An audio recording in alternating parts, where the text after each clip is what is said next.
Meninggalnya Stepi Agnesia pada 21 Maret 2024 lalu masih meninggalkan misteri di balik penyebab kematiannya. Pasalnya, sebelum wafat, selebgram ini mengungkapkan dugaan kemungkinan terkena santet melalui unggahan di media sosialnya. Dia menyoroti kejanggalan di rumahnya dan hasil ronsen yang mengindikasikan keberadaan benda asing di tubuhnya seperti jarum. Kejadian ini pun menimbulkan kecurigaan di kalangan banyak orang termasuk penggemar Stepi Agnesia. Dan pendapat dari beberapa paranormal pun menjadi sorotan terkait kematian Stepi Agnesia. Di antaranya paranormal suku Dayak, Nyai Dewi Rantian. Menurutnya, terdapat kemungkinan kiriman santet dari seseorang yang menjadi faktor dalam kejadian tersebut. Kalau saya lihat dari peristiwa ini, yang saya lihat memang benar ada kiriman santet. Mungkin ini santet untuk menyelakai, ungkap Nyai Dewi dikutip melalui YouTube Nyai Dewi Rantian. Menurut penjelasan dari Nyai Dewi, santet yang diarahkan kepada mantan istri Samuel Rizal dapat dikategorikan sebagai santet waktu. Hal ini berarti bahwa kematian korban bisa diatur sesuai dengan keinginan pelaku santet. Kalau saya lihat, santet pakai waktu, santet waktu, jadi dia pakai waktu. Misal waktunya 41 hari. Oh, ini 6 bulan, pasti dia akan meninggal, tuturnya. Sementara itu, Nyai Dewi juga mengklarifikasi perbedaan mendasar antara santet dan tumbal dalam praktik ilmu hitam. Menurutnya, tumbal seringkali dimanfaatkan untuk mencari kekayaan atau pesugihan, sementara santet tidak memiliki tujuan tersebut. Lebih lanjut, Nyai Dewi mengungkapkan pelaku santet menggunakan ilmu hitam.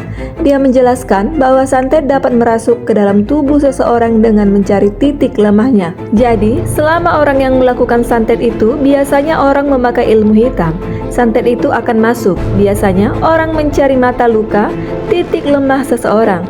Walaupun orang itu mempunyai pagar, akan dicari dari mata lukanya, ucapnya. Walaupun Stepi Agnesia menyebut penyebab kematiannya karena santet yang menyiksa, Nyai menegaskan bahwa jika Tuhan menghendaki, masih ada peluang untuk penyembuhan. Namun, jika tidak, maka kematian akan terjadi tanpa ada pengobatan. Santet itu ada yang menyiksa. Orang yang sehat dibikin sakit, dibikin drop, makin turun. Tapi kalau udah disantet, tapi kata Tuhan belum waktunya, pasti akan ada jalan orang yang mengobati. Tapi kalau sudah waktunya, biasanya enggak pakai pengobatan, tuturnya. Ahli supranatural lain seperti Caca Karolin juga membagikan pandangannya tentang orang yang diduga melakukan santet terhadap Stepi. Pelaku santet ini bukan satu orang, tapi dua yang baru aku lihat.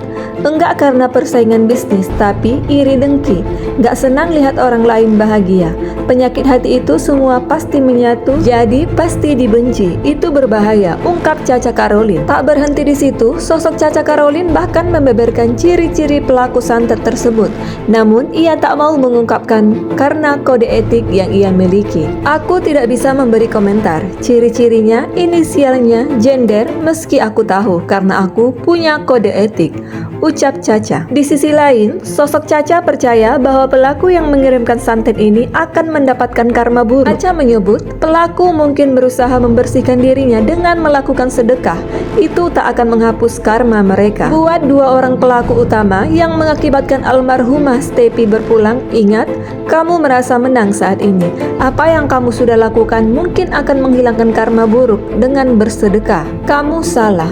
Hati-hati, kamu dan keturunanmu itu akan mendapatkan, tegas Caca Karolin. Karena kamu menghilangkan nyawa seorang ibu yang meninggalkan anak dan suami. Yang kamu sakiti adalah orang baik. Karmamu akan mengejarmu kemanapun kamu pergi, imbuhnya. Sejumlah paranormal sepakat bahwa Stepi Agnesia disantet oleh pihak yang tak suka dengan dirinya. Stepi juga disebutkan meninggal dunia karena penyakit rahim yang dideritanya. Kendati sudah ada penjelasan medis, Caca menerangkan bahwa penyakit tersebut bermula dari ada sosok musuh yang mengirim media tak terlihat. Almarhum ini santetnya luar biasa ya. Yang pertama dikirim dengan menggunakan santet yang medianya terlihat, lanjut Caca. Caca Karolin juga menjelaskan awalnya si musuh membuat kondisi Stepi menurun hingga rentan untuk disantet.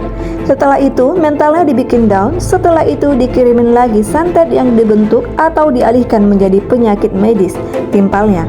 Pada akhirnya santet tersebut berpusat pada rahimnya dan menimbulkan sakit yang luar biasa dan akhirnya tewas. Si wanita itu area perut, rahim, atau di bawah rahim itu pusatnya. Yang memang benar, benar bisa bikin targetnya ini meninggal, jelas Caca. Lebih lanjut dijelaskan oleh Caca bahwa Stefy disantet oleh dua orang sekaligus.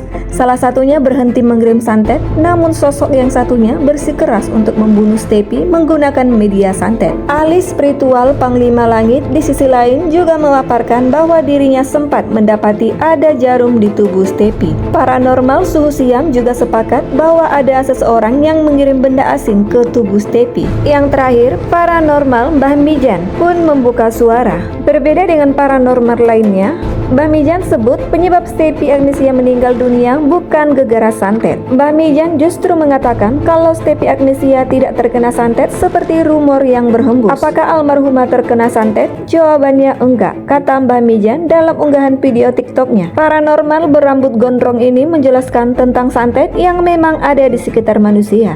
Ciri-ciri yang bisa diketahui ketika terkena santet yakni mencium aroma busuk padahal kondisi hidung normal.